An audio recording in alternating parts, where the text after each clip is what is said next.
जदि तलकू पड़ला बेले वायुमंडल तापमात्रा गरम थाए तेबे यह वर्षा आकार परिणत हुए। जदि वायुमंडल तापमात्रा ठंडा थाए तेबे आमको तुषारपात देखा मिलता है। हेलो फ्रेंड्स, जदि मु आपको पचारे वर्षा किपर हुए तेल आपनकर आंसर आसो कि यह बहुत सिंपल।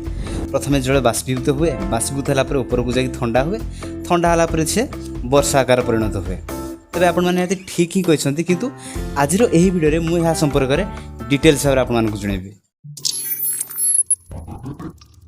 वर्षा किपरि हुए यह जाना आमको प्रथम जानापी पड़ो एक्चुअली क्लाउड्स कौन, क्लाउड्स बा बादल कौन, यह सृष्टि हुए किपरि। स्कूल समय आम समस्ते पढ़ते पदार्थर तीनोटी अवस्था थाए, कठिन, तरल, गैसीय।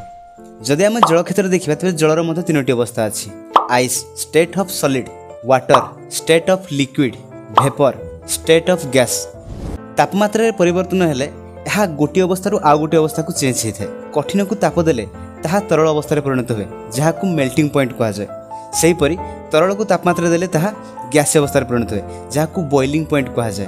जलर बॉइलिंग पॉइंट बा स्फुटनांक 100 डिग्री सेल्सियस द्वारा होता है। आउ जितेबाला 100 डिग्री सेल्सियस बिना जल बाष्प परिणत होता है, यह बाष्पीभवन कहुए। दुईटी जाक प्रक्रिया ही जल आमर बाष्प परिणत होता है, किंतु गोटाक 100 डिग्री सेल्सियस तापमात्रा दरकार होता है, आउ गोटाक 100 डिग्री सेल्सियस तापमात्रा दरकार हुए ना। जमी गोटे उदाहरण देके आपको बुझेबी, जितेबाला पानी गरम कराए तेज ताहा 100 डिग्री सेल्सियस द्वारा गरम होता है, किंतु गोटे जब आम लुगा को शिखेबा तेज ताप 100 डिग्री सेल्सियस तापमात्रा दरकार हुए ना। जदि यार ओलटा प्रक्रिया देखा, जल जितेबाला ठंडा हुए तेज ताहा बरफ में परिणत हुए, यह फ्रीजिंग पॉइंट कहुए। से भाई जितेबाला गोटे बाष्प जल में परिणत हुए, यह घनीकरण बा कंडेनसेशन कहुए। एठारे आमको कंडेनसेशन प्रक्रियाटी भल भाव में बुझापी पड़ो, कारण वर्षा होगापी कंडेनसेशन प्रक्रिया बहुत ही गुरुत्वपूर्ण अटे। प्रथमे विभिन्न सोर्स रु जलर बाष्पीभवन होई यह वायुमंडल को जाए। वायुमंडल में जल बाष्पर परिमाण को ह्यूमिडिटी बा आर्द्रता कहुए। आम वायुमंडल जिते ऊपर भाग को जावा आमको सेते अधिक ठंडा अनुभूत हुए, एणु जल बाष्प जिते ऊपर को जाए ताहा सेते ठंडा हुए। जमीक आम भिडर आरंभ डिस्कसन करते, जल बाष्प ठंडा हेले यार कंडेनसेशन प्रक्रिया आरंभ हुए और यह जलकणार परिणत हुए। यही जलकणा गुड़िक बहुत छोट, एत छोट कि यह 1 मिलीमीटर 100 भाग मात्र गोटे भाग।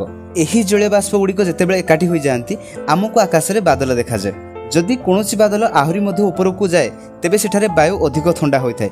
यही कारण सेठारे कंडेनसेशन बदल में आमको फ्रीजिंग मेथड देखा मिले एवं बादल में जलकणा धीरे धीरे बरफ में परिणत होगा लगती। यहीपरि भाव में देखा गले बादल दुई प्रकार, गोटे वाटर वेपर द्वारा आउ गोटे आइस क्रिस्टाल द्वारा। एमानक आम सहजरे चिन्ह पारिबा।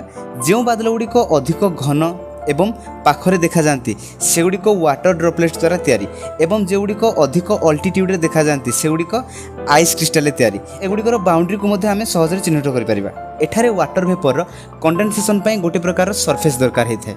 जदि आम उदाहरण स्वरूप देखा, शीत दिन आम जिते काच उपर पार्टी बाहर गैस गुड़ी को एपरी भाव में करती तेरे काच उपर आमको छोट छोट जलकणा गुड़िक देखा जाए। शीत दिने बाहर वायुमंडल ठंडा थाए और पार्टी बाहर बाष्प कंडेनसेशन हो जलकणा परिणत होता है। सेहीपरि भाव वायुमंडल छोट छोट पार्टिकल बा धूलिकणा कंडेनसेशन बा घनीकरण सरफेस टाइप कार्य करती।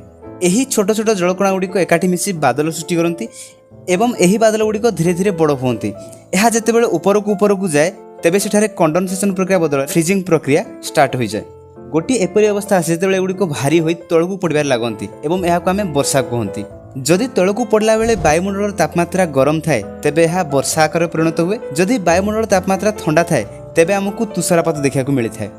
जदि फ्रेंड्स वीडियोटी भल लगे तेबे कमेंट बॉक्स निहाती जणांतु एवं एही भली वीडियो पाया पई सब्सक्राइब करंतु Odia talks invest your time.